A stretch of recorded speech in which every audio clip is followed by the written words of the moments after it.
সাদা ভাতের সাথে এরকম লাল লাল গরু মাংস ভুনা আস্তা রসুন দিয়ে একদম দারুণ জমে যায়। তো এইরকম দারুণ গরুর মাংসের রেসিপিটা একদম আপনাদের সাথে শেয়ার করব খুব অল্প মশলায়। তো এখানে দেখেন প্রথমে আমি একটা কড়াইয়ের মধ্যে গরুর মাংসগুলো ধুয়ে পরিষ্কার করে দিয়েছি। তারপর এখানে দিয়ে দিলাম পেঁয়াজ কুচি আর 5-6টা আস্তা রসুন। তারপর এখানে দিয়ে দিলাম রসুন বাটা, আদা বাটা, আর সেই সাথে এখন দিয়ে দিলাম লবণ। আর এখানে দিয়ে দেবো এখন এখানে দিয়ে দিলাম হলুদ গুঁড়া। তারপর এখানে দিয়ে দিলাম জিরা গুঁড়া আর দিয়ে দিলাম গরম মশলা গুঁড়া। আপনারা চাইলে এখানে আস্তা গরম মশলা ব্যবহার করতে পারেন।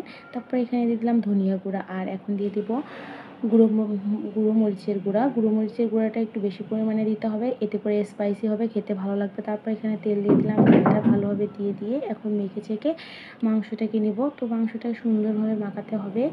তো মাংসটা এখানে আমি সুন্দরভাবে মেখে নিচ্ছিলাম। আর দেখেন রসুনগুলো সুন্দরভাবে মাংসের সাথে মেখে নিচ্ছি, এতে করে টেস্টটা আরও বেশি ভালো হবে। আর দেখেন মাখাতেই কতটা লোভনীয় হয়েছে কালারটা। তো এখানে মাখিয়ে তারপর আমি ঢাকনা দিয়ে ঢেকে এখন চুলায় বসিয়ে দিয়েছি। আর কিছুক্ষণ পর দেখেন একটু নেড়েচেড়ে দিচ্ছিলাম। তো তারপরে এখানে দেখেন একটু নেড়েচেড়ে দিয়ে আবারও আমি ঢাকনা দিয়ে ঢেকে দেবো। আর একটু 2-5 মিনিটের মতো এখন মাংসটা একটু কষিয়ে নেব। তো আবারও এই যে ঢাকনা দিয়ে ঢেকে আবারও নেড়েচেড়ে দিলাম। তো দিয়ে তারপরে এখানে একটু আমি পানি দিয়ে দিলাম, যেহেতু নিচের মধ্যে লেগে যাচ্ছিলো তাই আমি এখানে পানি দিয়ে দিলাম। আর এই পানিটুকু দিয়ে মাংসটা আমি কষিয়ে নেব। আর তারপরে এই যে আমি ঢাকনা দিয়ে ঢেকে দিলাম আবারও। এখন কিছুক্ষণ পর পর ঢাকনা তুলে আমি নেড়ে চেড়ে দেবো। তো এভাবে সুন্দরভাবে একটু পর পর এই যে নেড়ে চেড়ে দিচ্ছিলাম মাংসটা এভাবে। তো এভাবেই আমি কিছুক্ষণ ওয়েট করব এবং বেশ কিছুক্ষণ মাংসটাকে কষিয়ে নেব। আর মাংসটা কষানো যত সুন্দর হবে তত খেতে বেশি মজা হবে আর কালারটাও খুবই সুন্দর আসবে। তো মাংসটা একদম আপনারা মিডিয়াম আঁচে রেখে কষিয়ে নেবেন বেশ কিছুক্ষণ, প্রায় 15-20 মিনিটের মতন, তাহলে টেস্টটাও ভালো হবে। আর মাংসটা প্রায় কষাতেই সিদ্ধ হয়ে যাবে অর্ধেক। তারপরে এই যে দেখেন সুন্দর মতো মাংসটা প্রায় কষানো হয়ে আসছে। তো আমি এখানে বারবার এখন নেড়েচেড়ে দেবো, যেহেতু নিচে লেগে যাওয়ার ভয় আছে এখন, যেহেতু পানি কমে আসছে। আর দেখেন মাংসের মধ্যে একদম তেল উঠে আসছে। আর এখন আমি ভালোভাবে এখন কিছুক্ষণ পর পর এভাবেই নেড়েচেড়ে দেবো আর মাংসটাকে কষিয়ে নেব।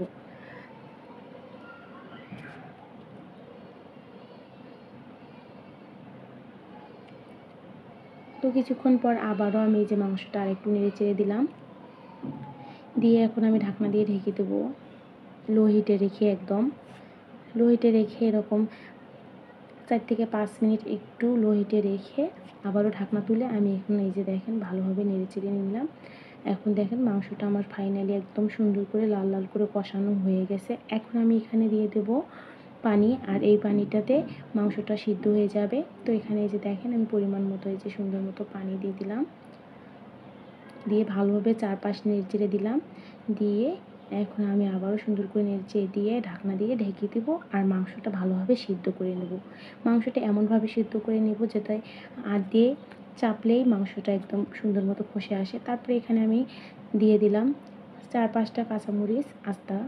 তারপরে এখানে মরিচ দেওয়ার পর একটু নেড়েচেড়ে দিলাম, দিয়ে আবারও ঢাকনা দিয়ে ঢেকে দিলাম। তো কিছুক্ষণ পর দেখেন মাংসটা প্রায় সিদ্ধ হয়ে আসছে, পানিটাও কমে আসছে। তো আরেকটু আমি নেড়েচেড়ে দেবো এখন। তো এভাবে সুন্দর মতো নেড়েচেড়ে দিয়ে আবারও ঢাকনা দিয়ে ঢেকে দেবো একদম পানিটা শুকানো পর্যন্ত। এভাবেই সুন্দর মতো সিদ্ধ করে নিতে হবে মাংসটা।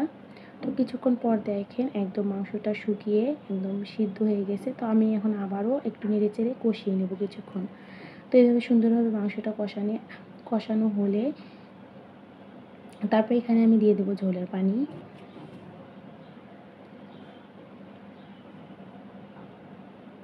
তো দেখেন আপনারা চাইলে এই সিদ্ধ হওয়া মাংসটা দিয়েও ভাত খেতে পারবেন। তো তারপরে এই যে দেখেন আমি এখানে ঝোলের পানি দিয়ে দিলাম। তো ঝোলের পানিটা দিয়ে আমি এখন এই যে ভালোভাবে 4-5 নেড়েচেড়ে দিয়ে এখন কিছুক্ষণ ওয়েট করব। আর এই ঝোলের পানিটা দিয়ে আমি একদম পানিটা শুকিয়ে নেব, একদম আঠা আঠা করব মাংসটা যেন গায়ে গায়ে ঝোলটা হয় আর সুন্দর মতন একদম খেতে খুবই মজা লাগে। তো তারপর এই যে কিছুক্ষণ পর দেখেন মাংসের মধ্যে টকবক উঠে আসছে আর পানিটাও কমে আসছে। তারপরে এখানে একটু জিরা গুঁড়া দিয়ে দিলাম। আর জিরা গুঁড়া দিয়ে কিছুক্ষণ এই যে চুলার উপরে রেখে দিলাম একদম পানিটা কমে আসার জন্য। তো দেখেন তারপরে এই যে পানিটা একদম কমে এরকম হয়ে গেছে। তো দেখেন একদম গায়ে গায়ে লেগে গেছে ঝোলটা। তো এখন আমি মাংসটা নামিয়ে নেব। তো কেমন হয়েছে আমার রান্নাটা সবাই কমেন্টে জানাবেন। এই পর্যন্ত আজকের ভিডিও, ভালো থাকবেন, আল্লাহ হাফেজ।